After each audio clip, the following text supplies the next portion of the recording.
What's up, my people? It's your favorite light M Boogie in this thing. Welcome to another amazing episode of the Can't Be Broken podcast, where we are shining light on the darkness that is domestic violence and abuse. If you've never been here before, welcome to the show. We got three simple goals: to educate, empower, and encourage.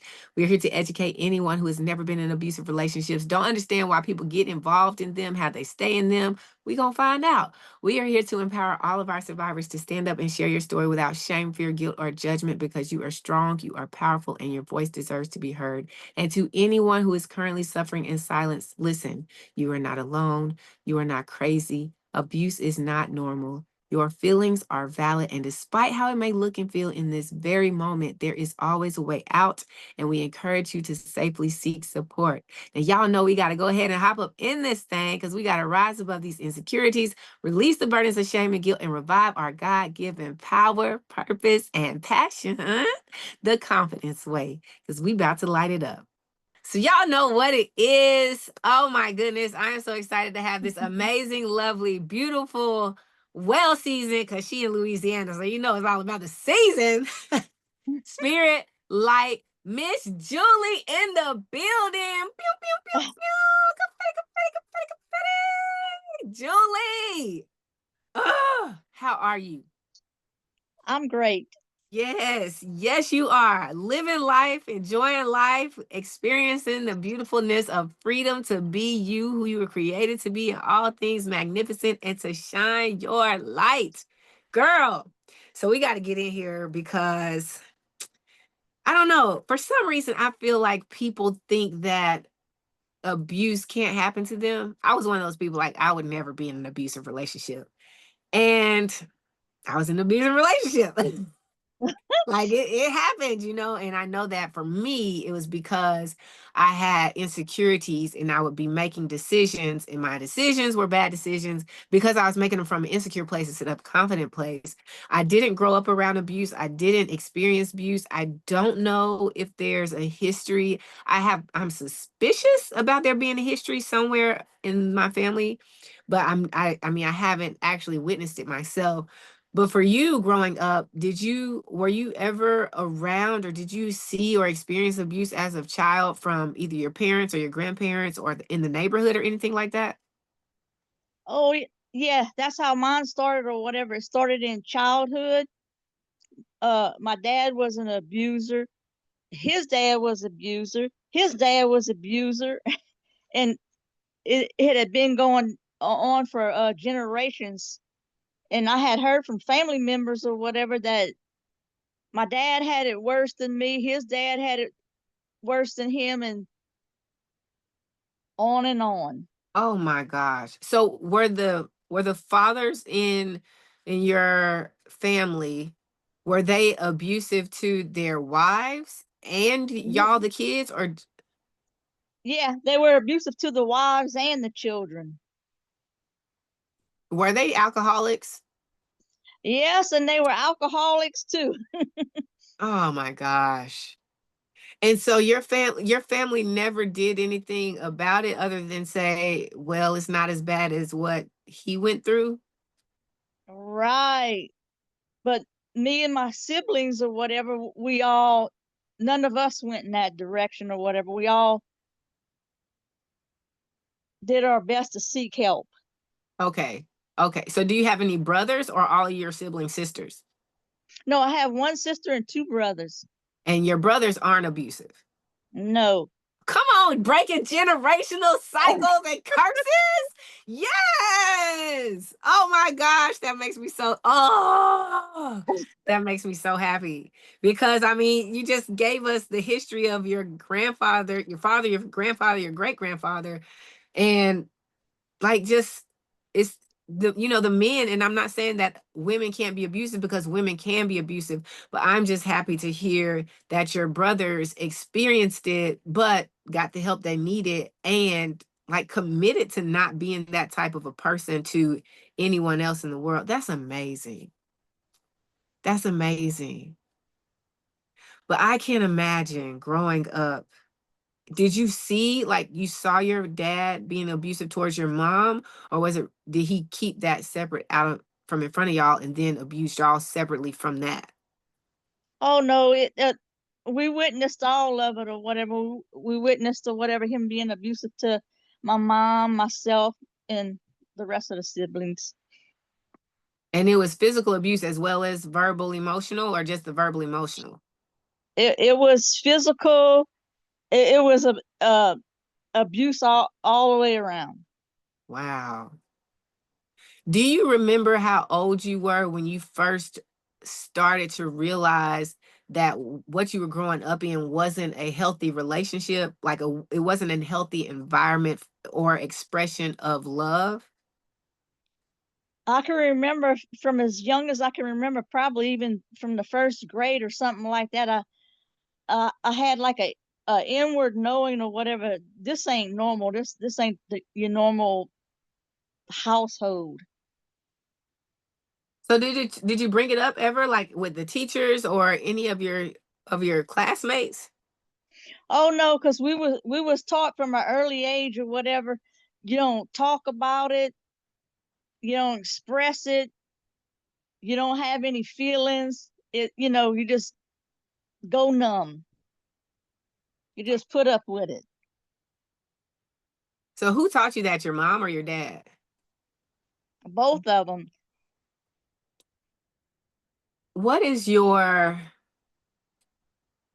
I don't know if I want to say memory, but what is your opinion? I guess it would be your memory of your mom as far as what she endured, how she did it, and then how it reflected on you. I can remember growing up thinking or whatever, why did she put up with, why did she put up with it? Why don't she leave?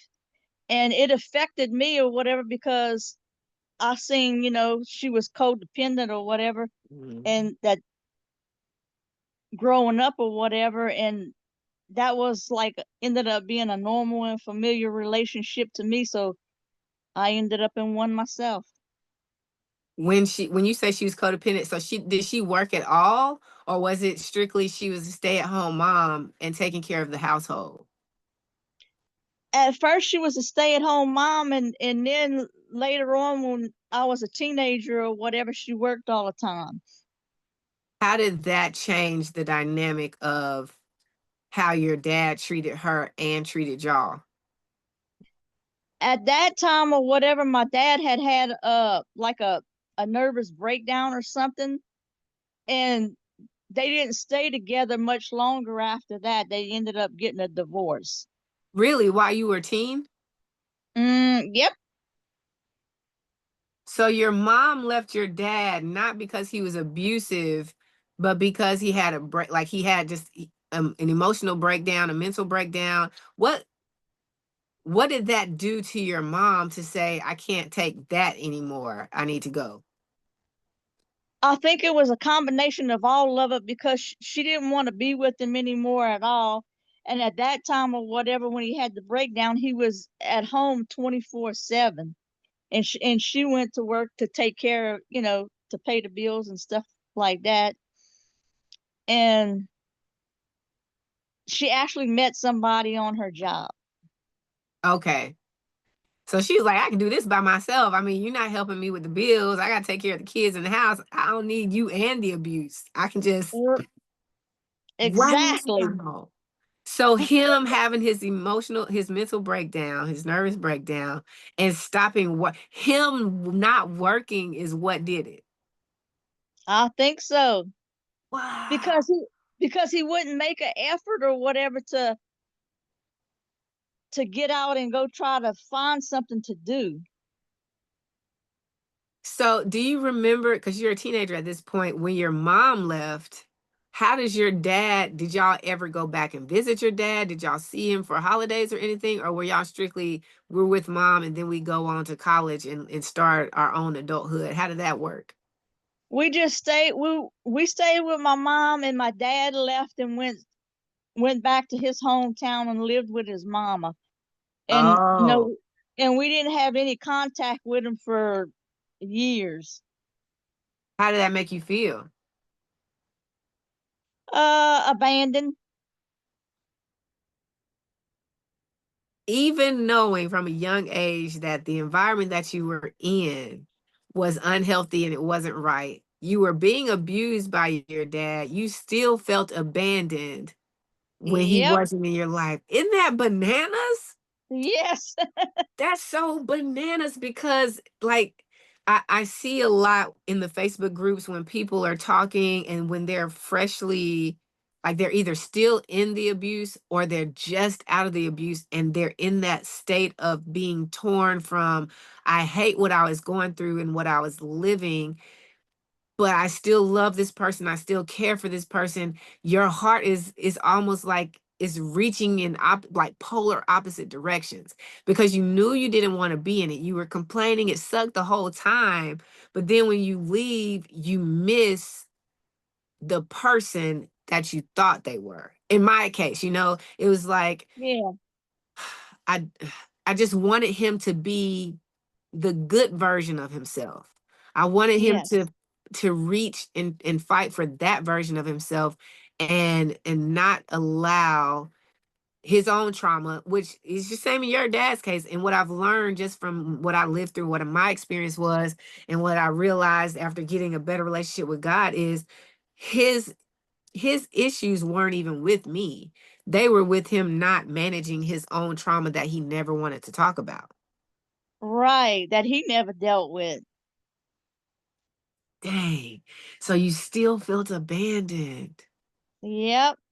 And I was shocked too because when he had his mental breakdown or whatever, I had thought all the years or whatever that he was abusing me or whatever, that if something happened and he would, and he'd be gone, he'd be out the picture or whatever, I'd be happy.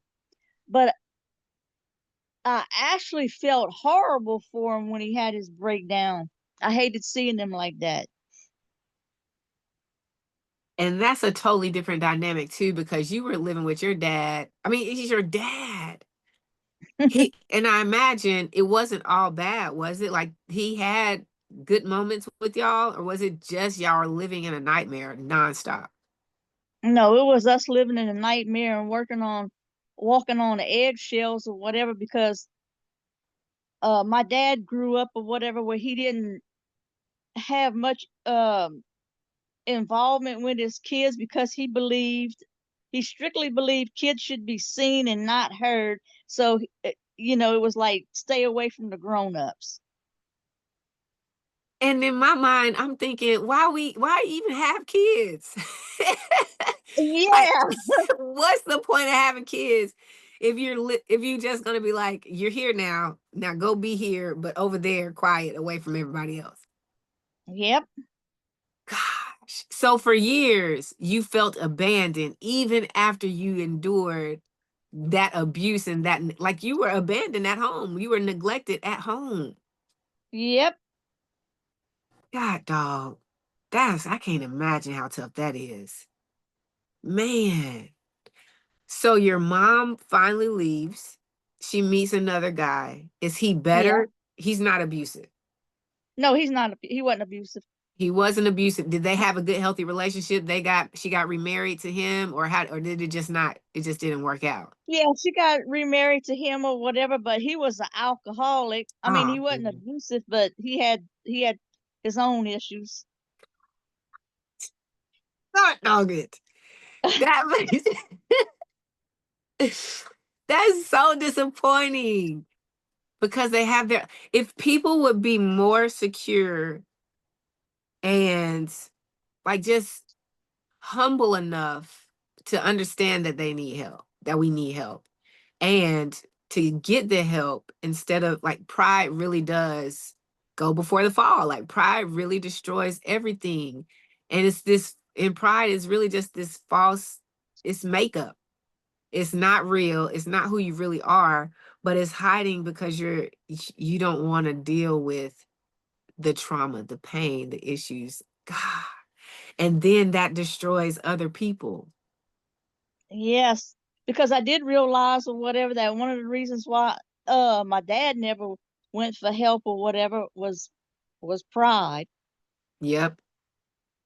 They think they got it. In my case, the person I was married to, Harpo, uh, or homeboy, he he had so much pride. His ego was so big like he could quote unquote life coach other people, and he has so much pride that he thought he could, like he knew everything, so he didn't need to get help. But the problem with knowing everything is that you're not necessarily going to do what you know. Like everybody needs some kind of coach or some kind of doctor or some kind of, like a doctor needs a doctor, a dentist needs a dentist. It doesn't matter how great you are at your job, there's still somebody above you that you can learn from. And when you don't humble yourself to allow that to come in, you can't progress. And I hate it for him because I truly believe that he has so much potential to be this great force in the world, but because he can't get over himself and he's too afraid to face his own demons and be honest with himself, he's not going to change. He's just going to go on to the next person and the next person and the next person and not see that the issue started with him. Okay. So, your mom moves on, y'all move out. You're living with your mom. You feel abandoned, even though you thought you would feel this peace. Do you have any healthy relationships with, like, in your dating life before you get to that abusive relationship? No, I went from a unhealthy relationship with my dad to the abusive relationship, but thank God it didn't last super long. Well, But that's good. it was super bad though. How old were you when you got in the relationship? Uh, I want to say 19, 20, something like that. How old were you when your mom and dad separated? Uh, maybe 16, 17, something like. Okay. So it wasn't super long It afterwards. wasn't. It wasn't. But it wasn't immediately after. So how did y'all meet? He came over to my house with one of my family members.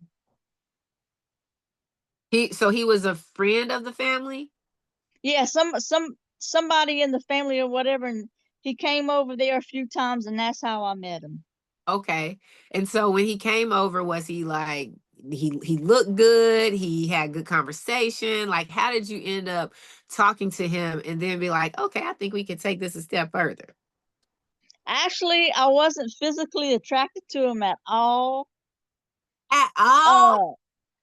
Uh, not at all. But every time he would come over, he was harping on a sad story of him and his ex, and I felt sorry for him and wanted to Oh help my him. gosh.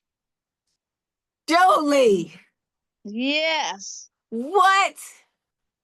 Yeah. So he wasn't charming. He didn't have good conversation. He didn't look N- good.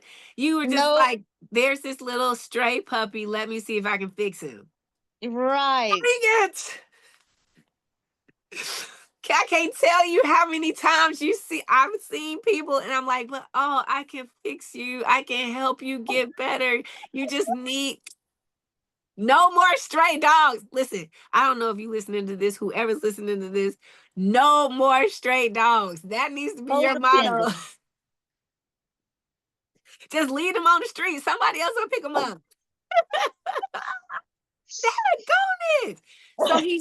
So he's playing. Dang. And are y'all around the same age? He's 19 and you're 19, or Oh, is he? he was 2 years older than me. He's 2 years older than you. So a little more experienced, not necessarily more mature, but more experienced in life. And he's coming over. And the thing that he wants to talk to you about every time he comes over is how bad he feels about his last relationship. Right. What was he saying? Oh, how brokenhearted he was, and she cheated on him, and this, that, and other, and then come to find out, it was mostly him that did the cheating. Yep. That's exactly what they do.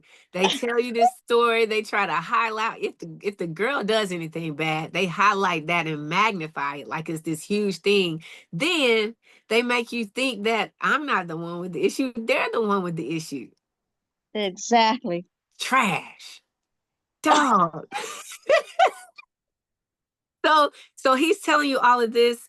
And And as he's telling you, this is wild to me because you're not even attracted to him. But as he's telling you, you're like, I have love to give. I can give you my love and help you navigate. Like, what? How? Exactly. That's exactly it. Dang. I've been the same way. I've been that way with other guys. I've not had that many boyfriends, but I would still see, like, I'm a good person. I have love to give. I can, feel those cracks that you feel missing, and all the woe is me and the sad sob stories and things like that. Dang, what is it, I wonder, in us that why we got to get the strays? Like, I was repeating the same cycle I seen my mama do.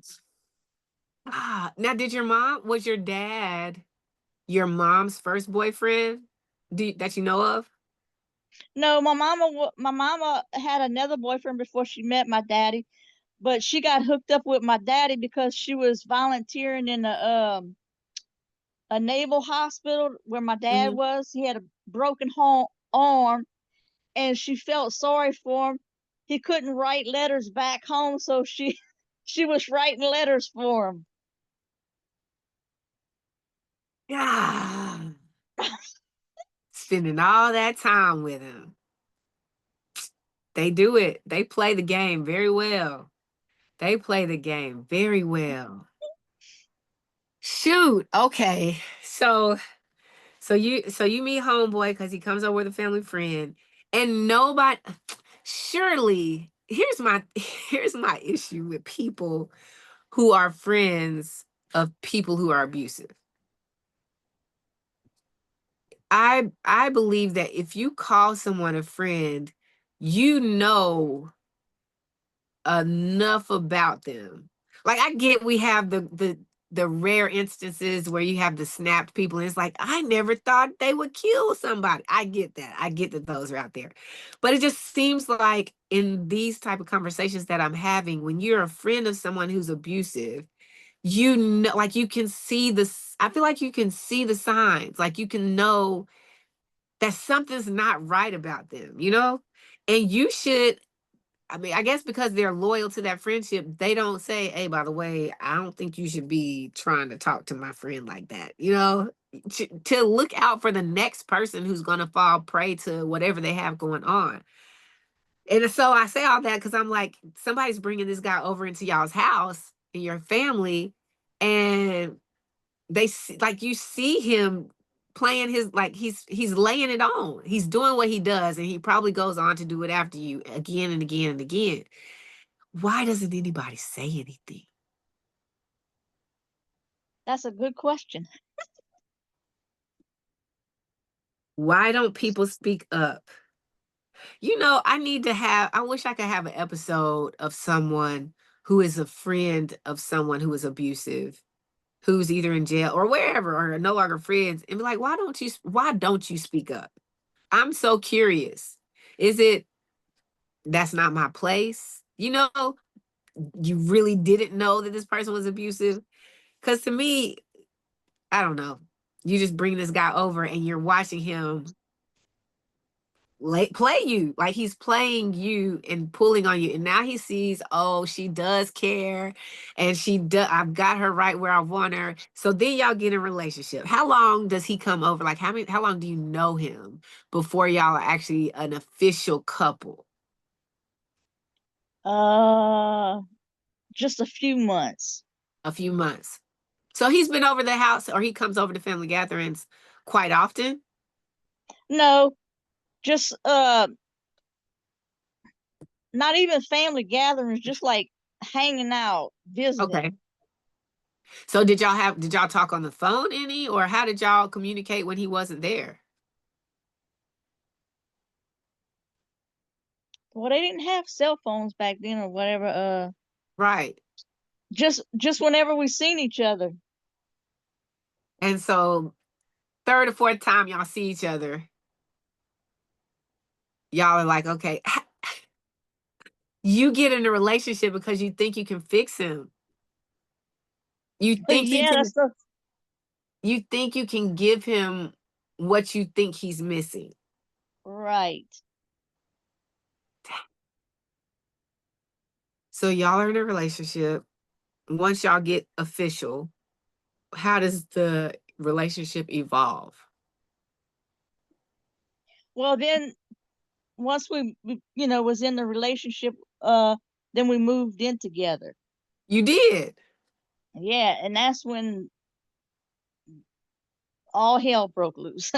Did he have he had his own place, or did y'all move into a place to No, like y'all found a spot no, together? I did. He didn't have nothing. God, dog it. Why is it always you about to make me scream, Julie? They don't have anything. To give. No. This happens so much. So much.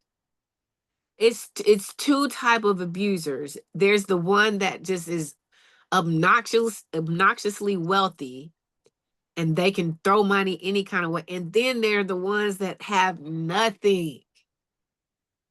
It's almost like there's no middle abuse, like there's no middle class abuser. You either really, really rich or you just broke and you need somebody to. So you had a place. You're 19 now. You got your own place. Did you go to college? Yeah. No. So you graduate high school and you just start working. Yep. Get out the house, get your own place. Y'all start Yep. talking. And then whose idea was it for him to move in? I don't remember, but it was probably his. Okay. So then he's like, hey, babe, I mean, I'm over here all the time anyways. I might as well just.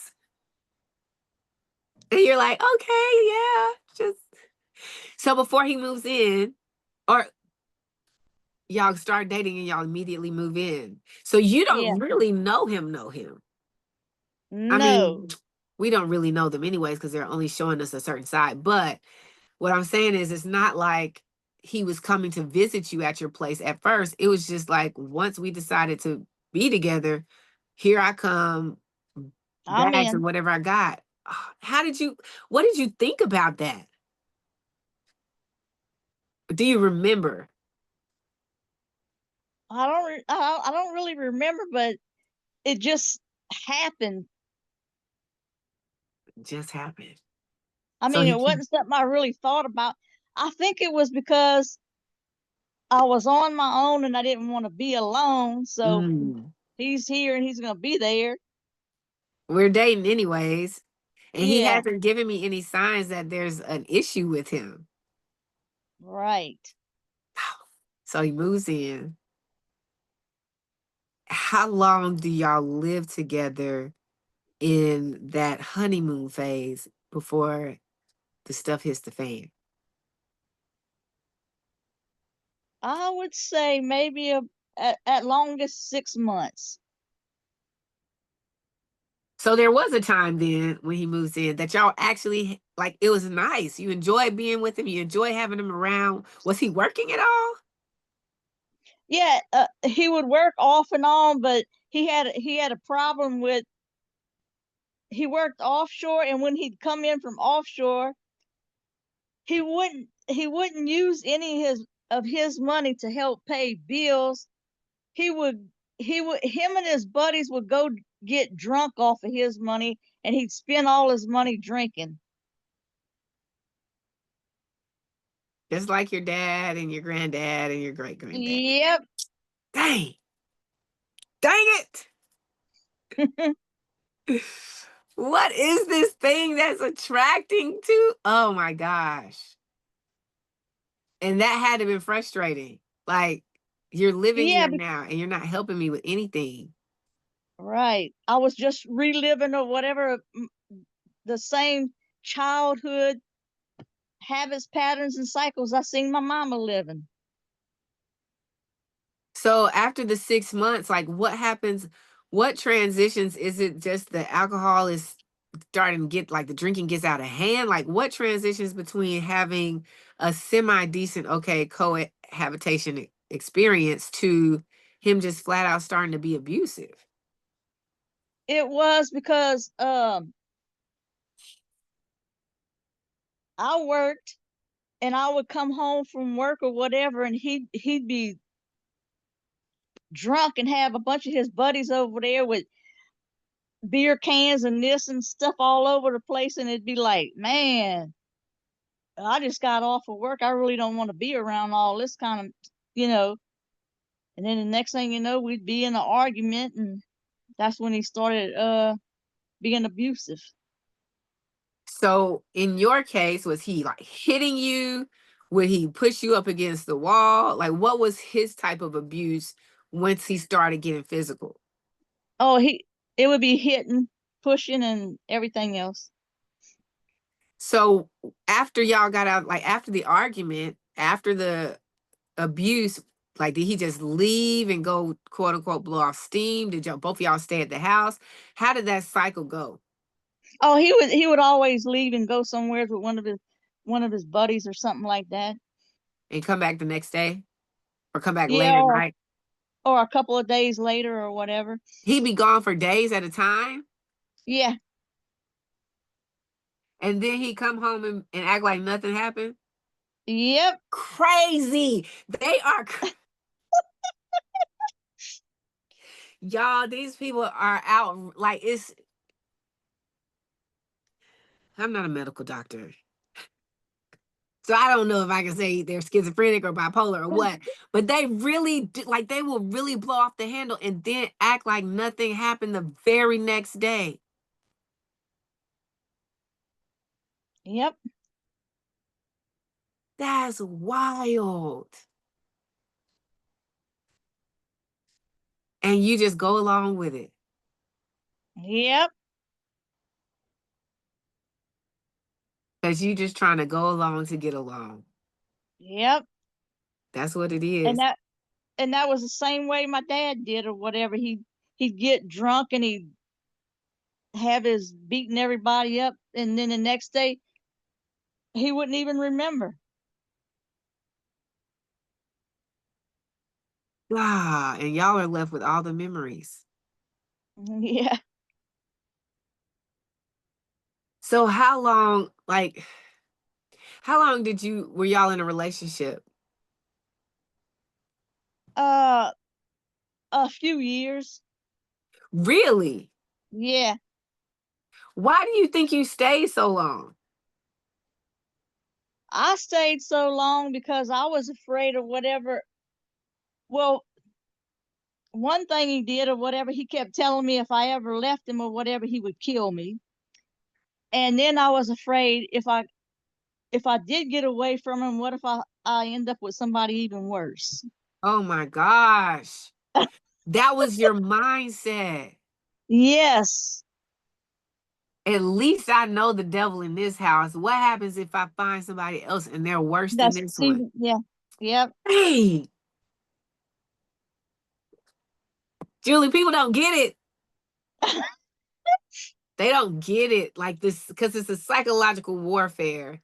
And it's just they're just manipulating so well that you really get confused. And then you start thinking, am I the crazy one? But you're staying because like people don't know why do you stay? Because this person is crazy.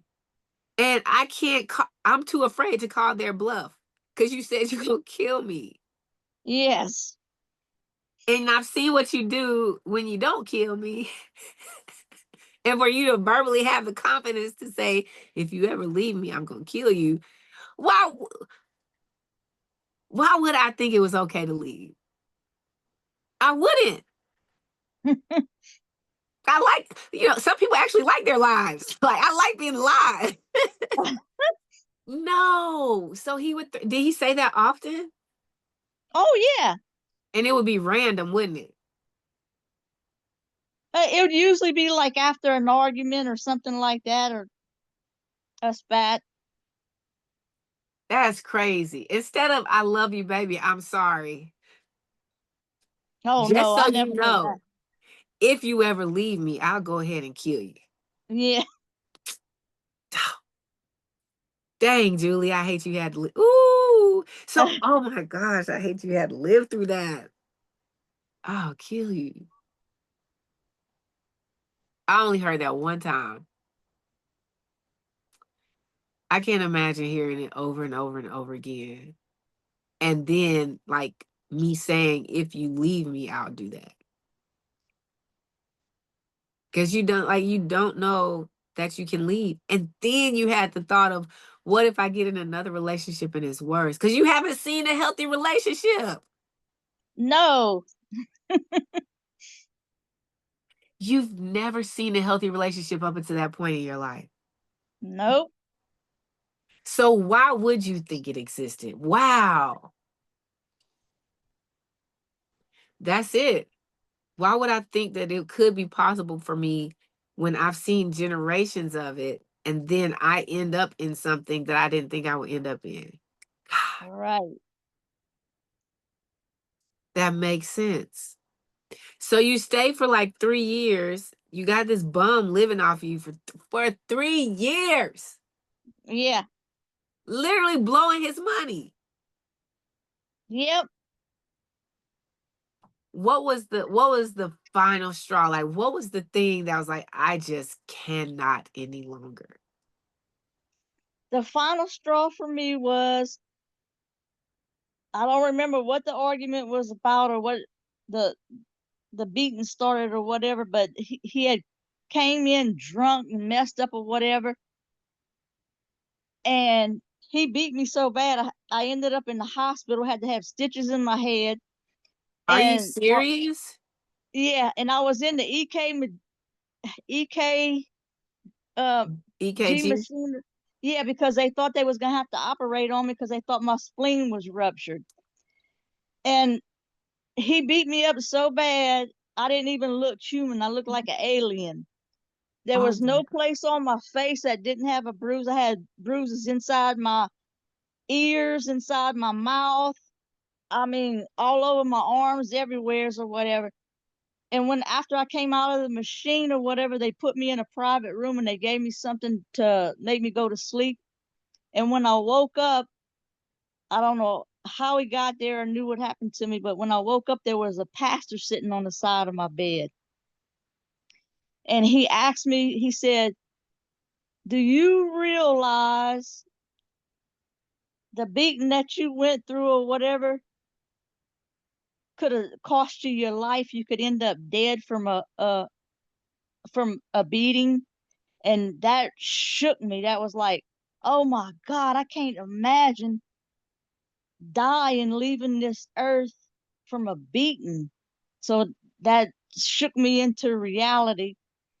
And plus, I had the like an inward feeling like I can't keep going through this. I feel like if this keeps happening to me, I'm gonna lose my mind.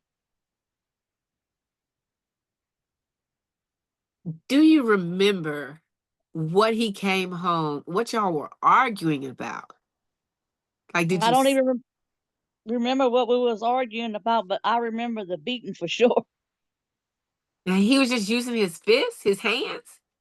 Yep. And the reason why I got stitches in my head, whatever, because he dragged me outside and they had some cinder blocks in front of the place where we lived, and he slammed my head into No, the cinder. Yeah. at night. Yes. Did the neighbors come out? Nope. Nobody I'm okay, wait.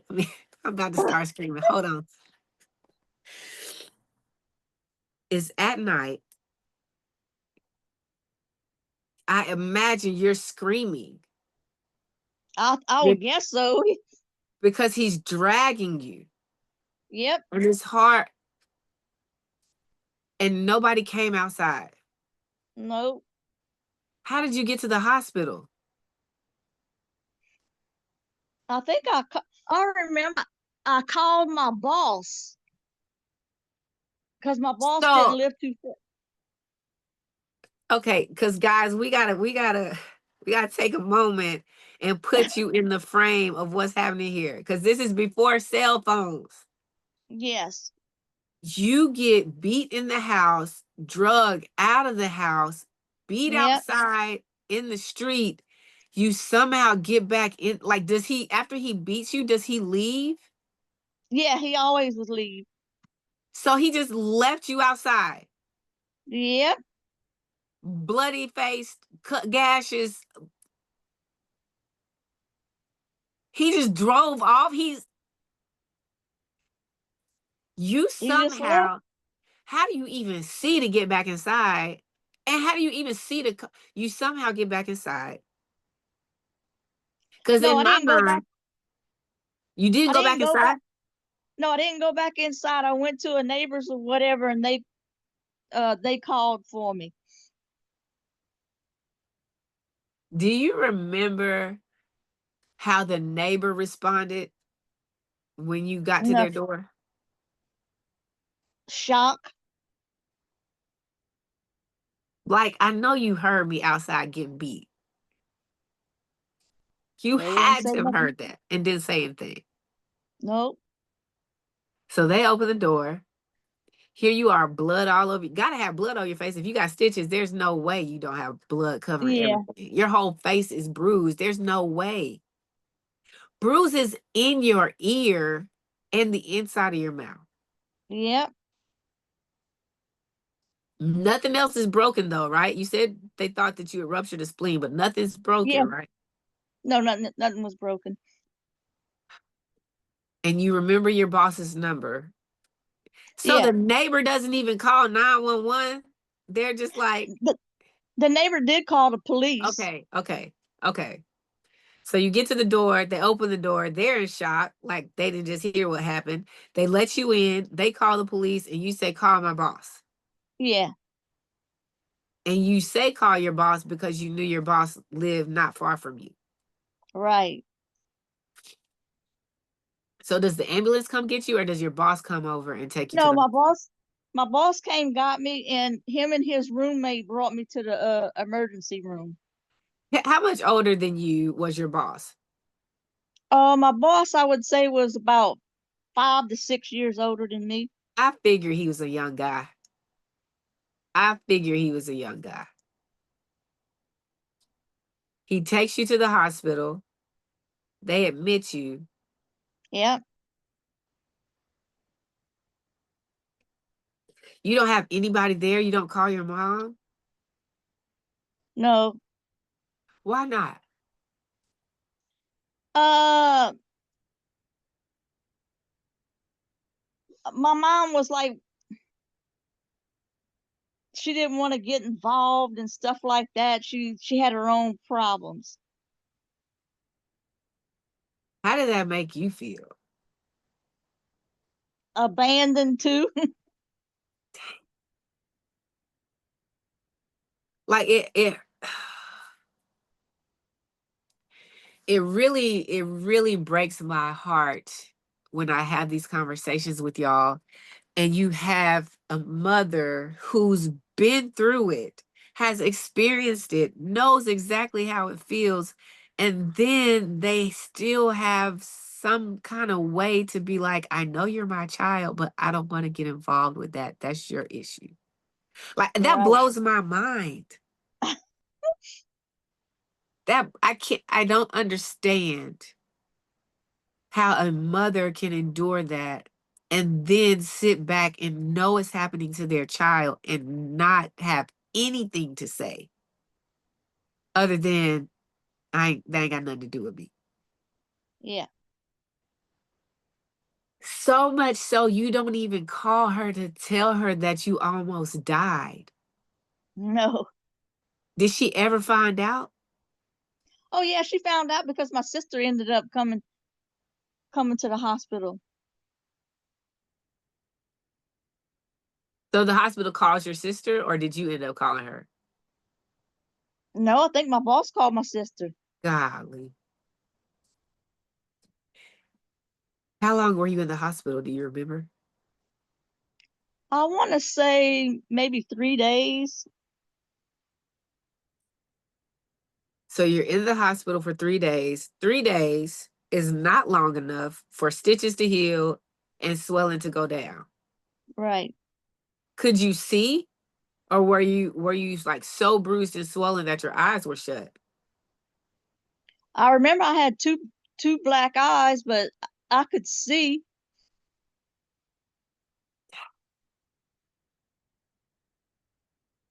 Who takes you home after they discharge you? After they discharged me, my boss and his wife and their roommate or whatever took me to their house, and they wouldn't let me go back to my house for, I want to say, like maybe 2 weeks. So your sister doesn't even, does she not live close? My sister lived with my mama. She came, but she didn't, she didn't have her own place or anything like that. And your mom wasn't about to have you back home. No.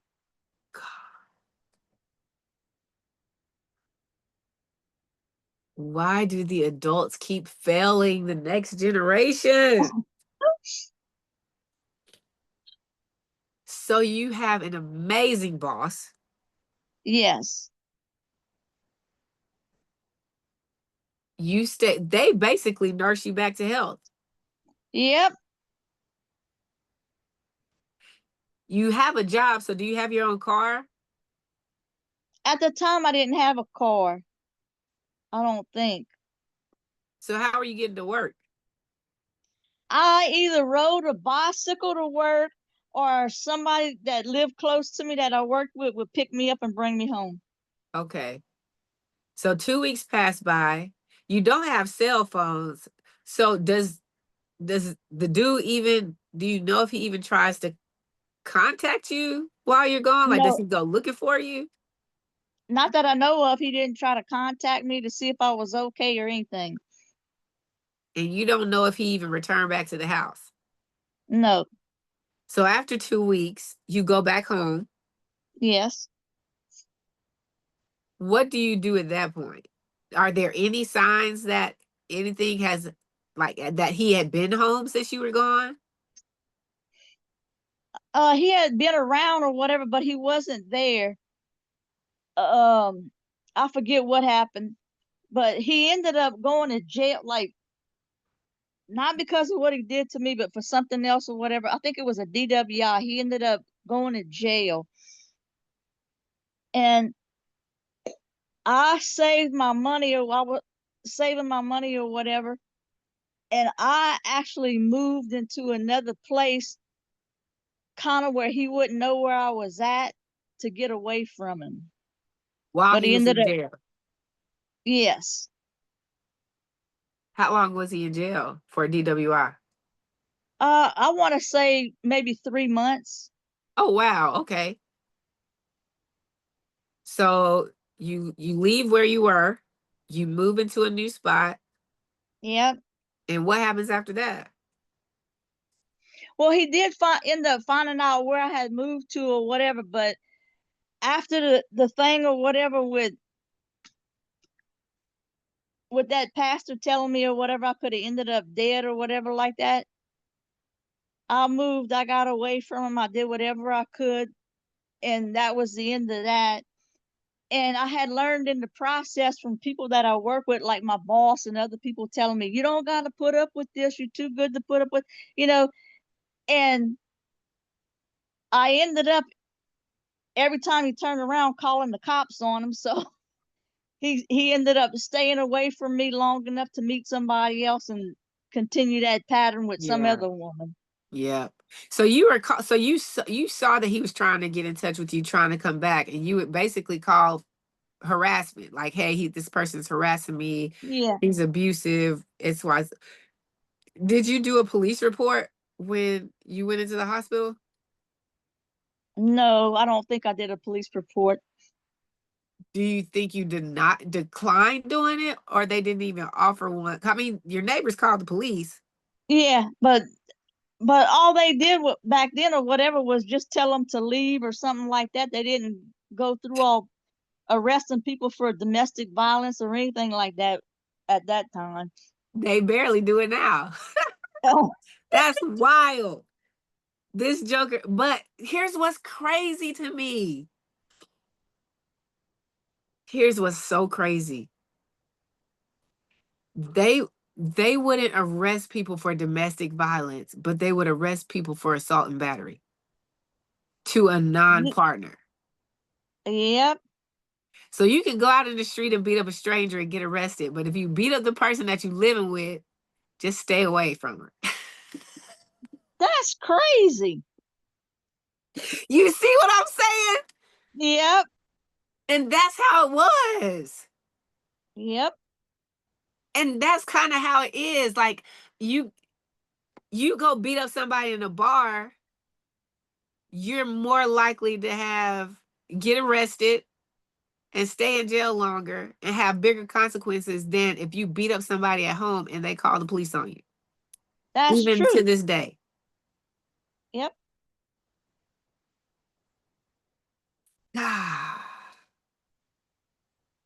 So he finally leaves you alone yep.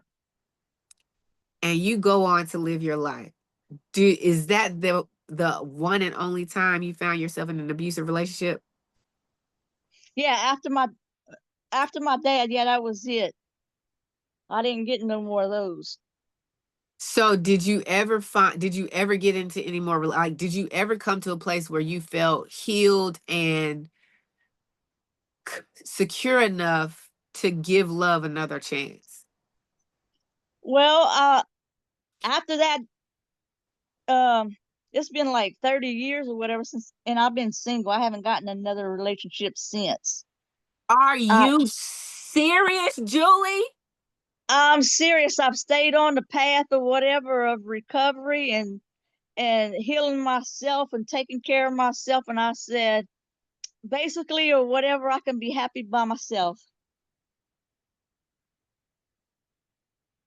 Julie, first of all, I commend you for that. You can be, and that's a good lesson for people. Matter of fact, if you can't be happy by yourself, you definitely don't need to be getting in any relationships. Because whether Right. that person is good for you or not, even if they're great, you're not going to be able to receive the love that they're trying to give you because you can't be happy with yourself.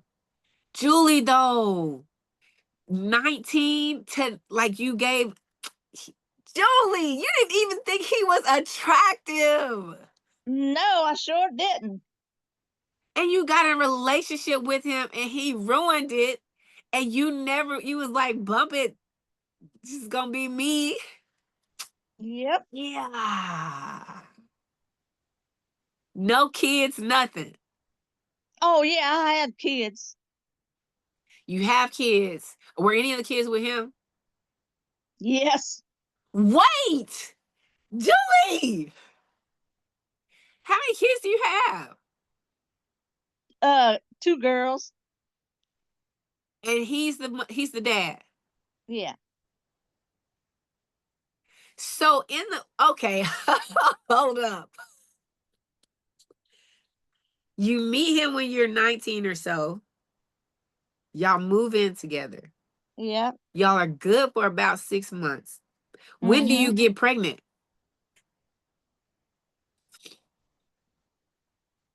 It wasn't that long.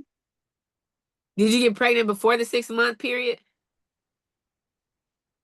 No, I think it was after. So after he started being abusive, you got pregnant. Yep. Dang. I'm about to get real personal. You don't have to answer this if you don't want to. Okay. After he was abusive, were there times where you actually wanted to have sex with him? Or were you kind of just having sex with him to go along, to get along? Go along to get along. People don't get it, Julie. They don't get it. Because somebody asked me, like, why did you have kids? What, like, why don't you just stop having sex? It's like cause I don't want to have the. It's either that or we fight. Like, I know we're gonna fight at some point, but I'd rather not know that it's about to come because I'm saying no. No. Right. And that was some of the reasons why you did get in a fight and get abused because, you didn't want to.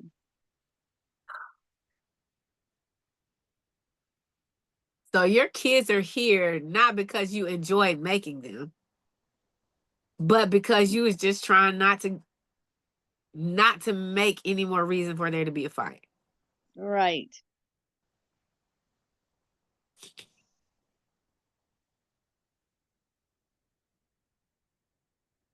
You had babies. Yep. Well, grown girls now. So your kids were like 2, maybe 3 when you went to the hospital. Yep. Julie, this is a whole different thing because you're not only taking care of yourself in the house and he's going out blowing all the money. You're taking care of babies by yourself. Yep.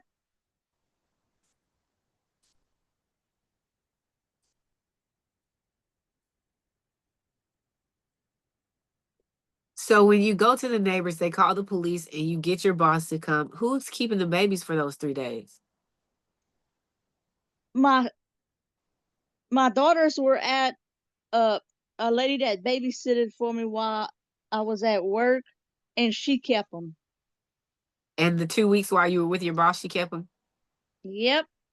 God bless her. God bless her. Wow. So they didn't see this. They didn't see the abuse. No, they didn't see that.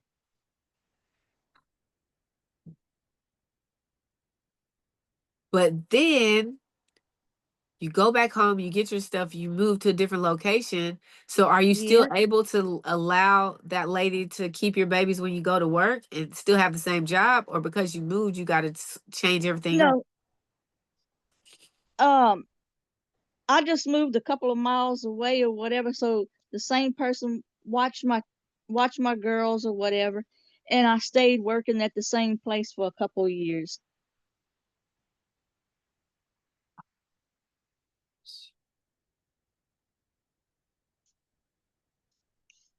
But he never abused the babies. Oh no, he didn't. No, he didn't. Did he ever act like he wanted the kids? No, no, Was he even excited when y'all got pregnant? Like, was he like, I'm going to be a dad? no. It was a burden.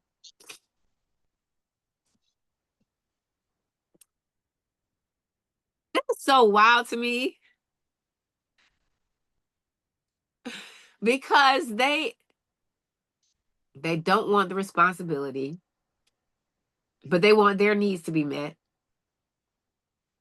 They say things to make you feel bad, but they want you to meet their needs. And like it's literally all about them. Yes, You're not attracted to me, but I gotta have sex with you. yeah.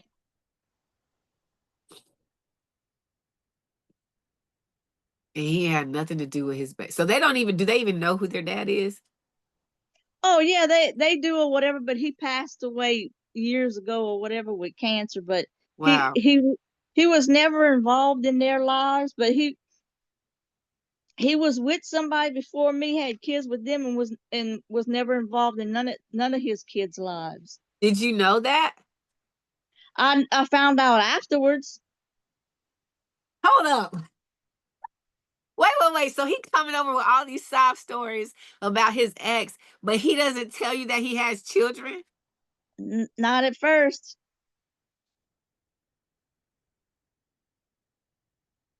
These jokers are crazy. He doesn't tell you he has kids. No, not till she came over one time or whatever with some papers or whatever. She She came to was your house. yeah, and she was trying to get child support from him or whatever, but he never paid her child support. He never went to court. He never did none of the stuff he was supposed to. How did that even go? Because I imagine she came over, you were home. Yeah, And she's like, you don't know me, but that person right there we have kids together, and I'm here to serve him so he can pay for his kids. Well, I Pretty much. didn't answer the door. He did or whatever. So they was talking or whatever, and I ended up hearing, that's what it was about. It was like, dang. Dang.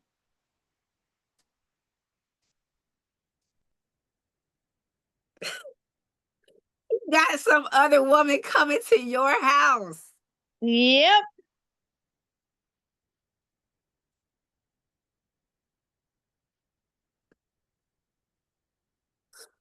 That's so wild. That's so wild. So you move on, you raise your beautiful babies Yep. to be amazing, strong women, and you're just on a journey of, I'm just going to He- enjoy my life. Yeah. After the uh the abuse thing happened or whatever, where I ended up in the hospital, I started going to church on a regular basis, and I started going to support groups, recovery groups, counselors, anything I could to receive healing and to recover, because I didn't want to continue the same cycle I grew up in. And plus, I didn't want my kids to have to witness the same stuff I did my all my years growing up. Wow. That's good. That's good. I think that that is the most important thing on the healing journey, is like getting the help to heal from the trauma, because a lot of times we think we can just suppress it and it's not going to come back up, but it surfaces. Like there's always going to be triggers, there's always going to be PTSD, there's always going to be certain things that can take you over Yep. the edge or throw things off because you won't take time to heal, or you can end up being neglectful or abusive in some kind of way, mentally, emotionally, to your children because you haven't healed from your own trauma. Right. And like you said or whatever, before I started going to the support groups and church and this, that, and other, I had never witnessed a healthy relationship. So I got to be around couples or whatever that actually Loved loved each each other other. and got along good. Because I remember the first time or whatever, I went to some kind of function or whatever at church or whatever, and one of the guys opened the door for me. I was like, since when do men open the door for? It was like, that nobody ever did that for me. I was like in shock, like, man, these men are from Mars. Wow. You don't know what you don't know. Right. And the world is full of a lot of people who have only been exposed to bad.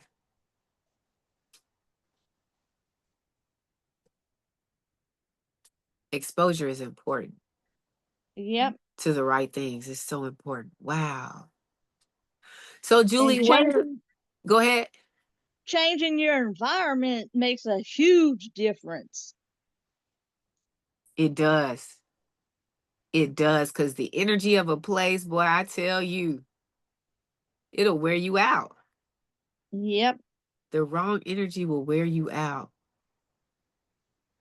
So what advice do you have now that you're out of it, you're on your healing journey, you've grown, you love you, all of these things, you've raised two amazing people, you're giving advice to other people. What advice do you have to someone who either is currently in an abusive relationship or might end up in one and don't know it?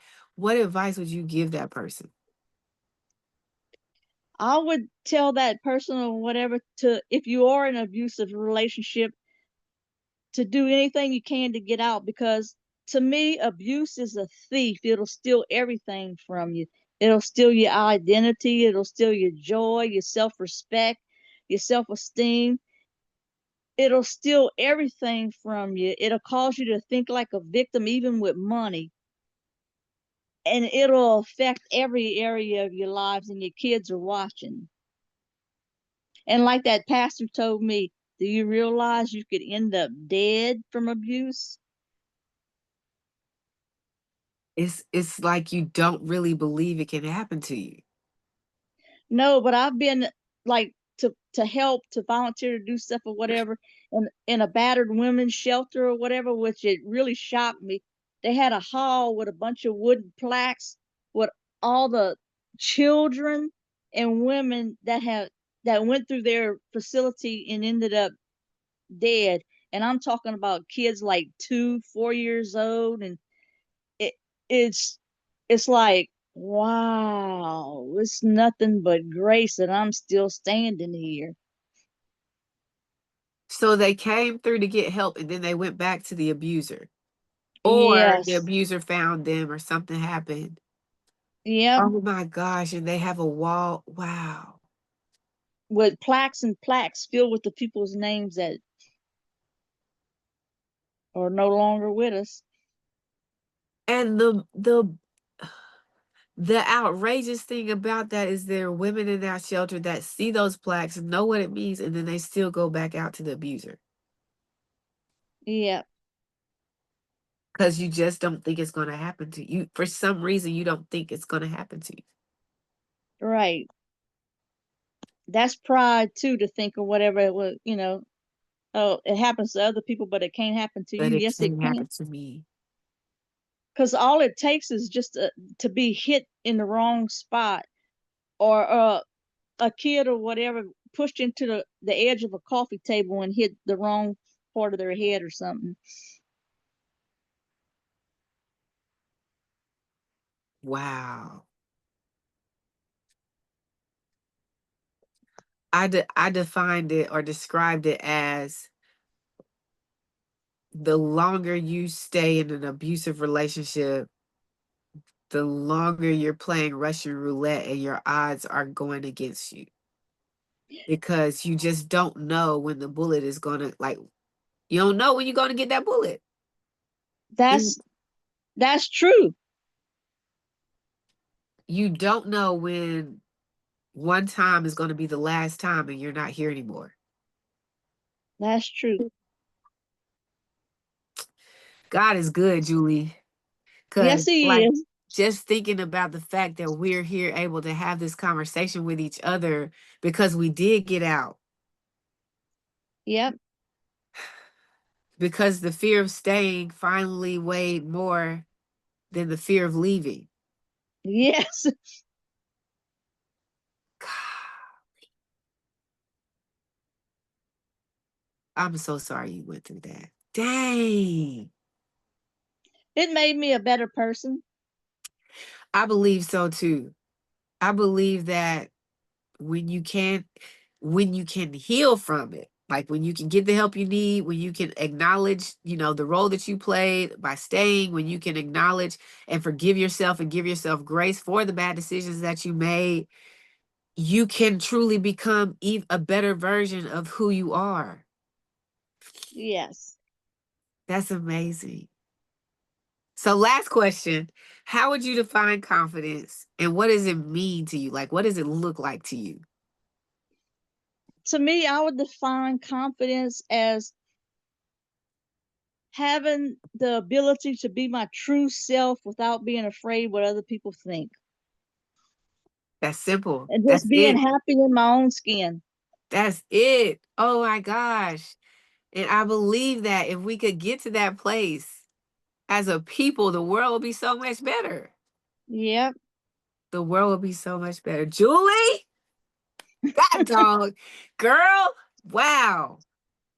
Wow. Thank you, sis. Thank you for being here. Thank you for continuing to show up.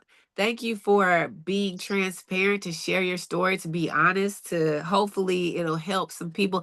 Thank you for your service to go work, volunteer at shelters because you've experienced it and you have the voice to say, if I can get out, you can get out too. Like they can relate. Thank you for doing that. Thank you for being Oh, boots you're on the welcome. ground. You're The welcome. world, the world needs more Julies for sure. For Oh, thank you. They sure. need more of you too. Girl, y'all, woo! We just want to say thank you for tuning in. Julie, we want to say thank you for being the amazing, beautiful spirit and light that you are. Keep showing up. Keep sharing your love. Keep shining your light. This has been another amazing episode of the Can't Be Broken podcast, because we cannot be broken. You hear me? We will not be broken. We will rise, we will thrive, because we are more than survivors. But until next week, in the meantime, in between time, we go. Pew, pew, pew, pew. Confetti, confetti, confetti, confetti. I always say I'm going to get a soundboard one day, so I'm going to do all that. But we got to start with what we got.